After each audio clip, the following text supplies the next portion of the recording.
এটা গল্প না, সত্য ঘটনা। প্রিয় দর্শক ও শ্রোতা, আমি Sutapa. Welcome back to my channel Sutapa the storyteller. আজ আমি আপনাদের জন্য নতুন একটি গল্প নিয়ে চলে এলাম। এই গল্পের নাম হচ্ছে ভয়। এটি একটি সত্য ঘটনা, একটি ভয়ঙ্কর ঘটনা।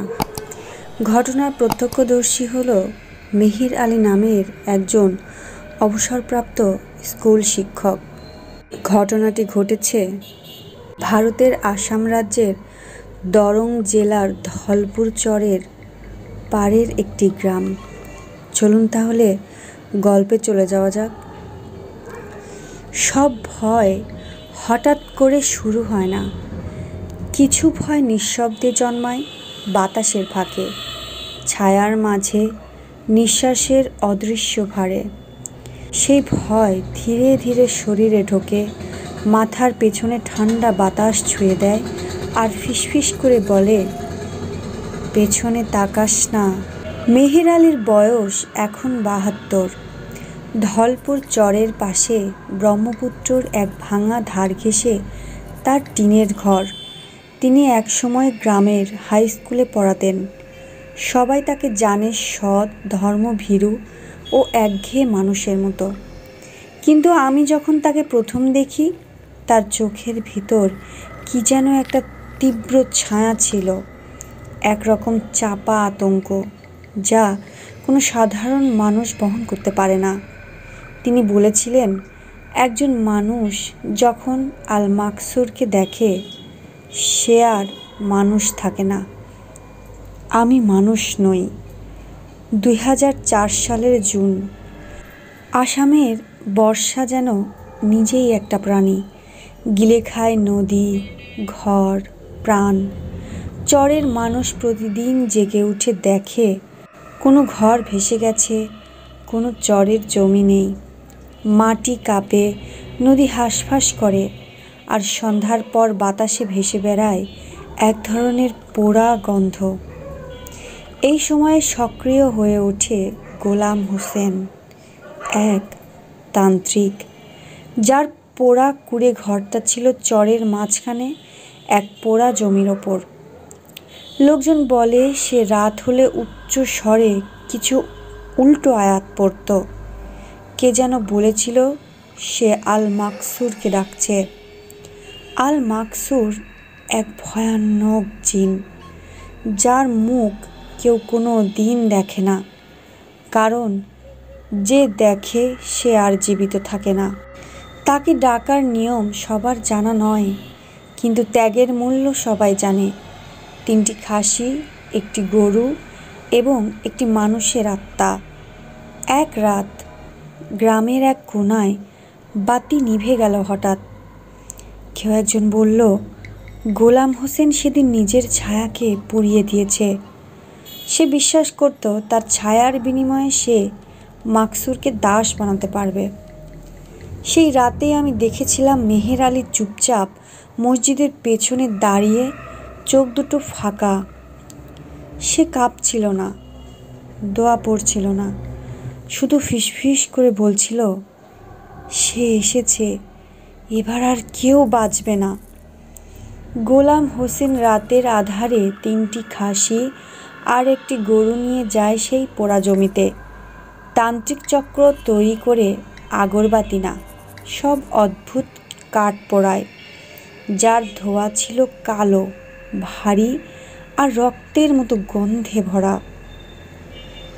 তারপর শুরু হয় বলি। মানুষেরা কুকুরের মতো চিৎকার শুনতে পায়, কিন্তু সেটা কুকুর ছিল না, মনে হচ্ছিল কোনো মৃত শিশু চিৎকার করছে। পরদিন সকালে লোকেরা যখন সেখানে যায়, তারা দেখে গোলাম হোসেনের ঘরের দরজা খোলা, তার দেহ নেই, ছায়া ঝুলে আছে ছাদের সঙ্গে। ছায়া, দেহ না।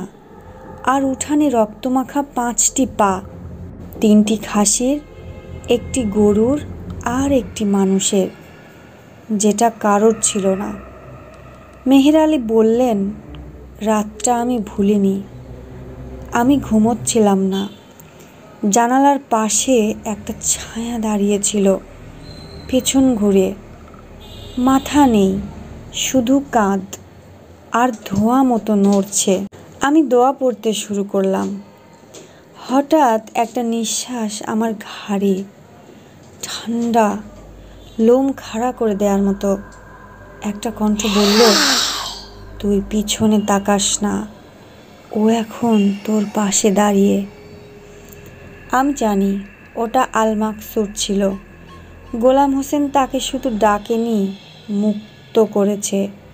সে এখন হাঁটে, সে খোঁজে নতুন দেহ, নতুন ছায়া। এক মা তার শিশুকে কোলে নিয়ে ঘুমিয়েছিল। সকালে উঠে দেখে কোল খালি, জানালার কাছে রক্তে লেখা, তুই তাকিয়েছিলে। একজন কিশোর আয়নার সামনে দাঁড়িয়েছিল রাত 2টায়। সে আয়নায় দেখে তার পেছনে দাঁড়িয়ে তার নিজের মুখ, কিন্তু উল্টো করে টানা হাসি। একজন ইমাম এশার নামাজ শুরু করেন। রাকাতের মাঝখানে কণ্ঠরুদ্ধ হয়ে যায়। মসজিদে আর কেউ ছিল না। পড়ে পাওয়া যায় শুধু রক্তে লেখা শব্দ, আল্লাহ নয়, আমি। মেহের আলী চুপ থাকেনি। 7 দিন রোজা রেখে দিনের পর দিন নামাজ পড়ে ঘরের 4 কোণে লিখে রাখলেন পবিত্র আয়াত। কিন্তু এক রাতে বাতি নিভে যায় আর ছায়া আবার ফিরে আসে। সে বলে, তুই চেষ্টা কর, আয়াত লিখ, দোয়া পড়, কিন্তু আমি তোর পিছনেই থাকব যতক্ষণ না তুই নিজেই ফিরে তাকাস, কারণ তোর ছায়াও এখন আমার। আজও মেহের আলী বেঁচে আছেন, কিন্তু তার ঘরে আয়না নেই। জানালাগুলো পাথর দিয়ে বন্ধ।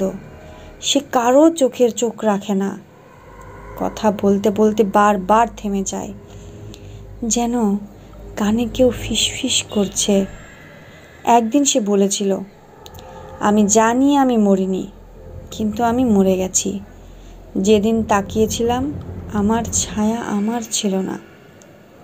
পেছনে শুধু গল্প নয়, এটা এক ভয়ানক সত্য যা চর ভাঙনের মধ্যে দিয়ে জন্ম নিয়েছে, যেখানে এক ভুল তান্ত্রিকতা এক ভয়াল অস্তিত্বকে খুলে দিয়েছে। মেহের আলীর জীবন সাক্ষ্য দেয়, ভয় শুধু গল্পে থাকে না, ভয় পাশে দাঁড়ায়, নিঃশ্বাস নেয়, আর একদিন চুপচাপ বলেই ফেলে, তুই পিছনে তাকাস না। তো প্রিয় দর্শক ও শ্রোতা, কেমন লাগলো ভয় গল্পের প্রথম পর্বটি? যদি ভালো লাগে তাহলে গল্পটিতে একটু লাইক দেবেন আর আপনাদের বন্ধুদের জানার জন্য শেয়ার করে দেবেন। পরবর্তী পর্ব আর নতুন গল্প পেতে আমার চ্যানেলটিকে সাবস্ক্রাইব করে বেল আইকনে ক্লিক করে রাখবেন। আজ তাহলে যাই, ধন্যবাদ।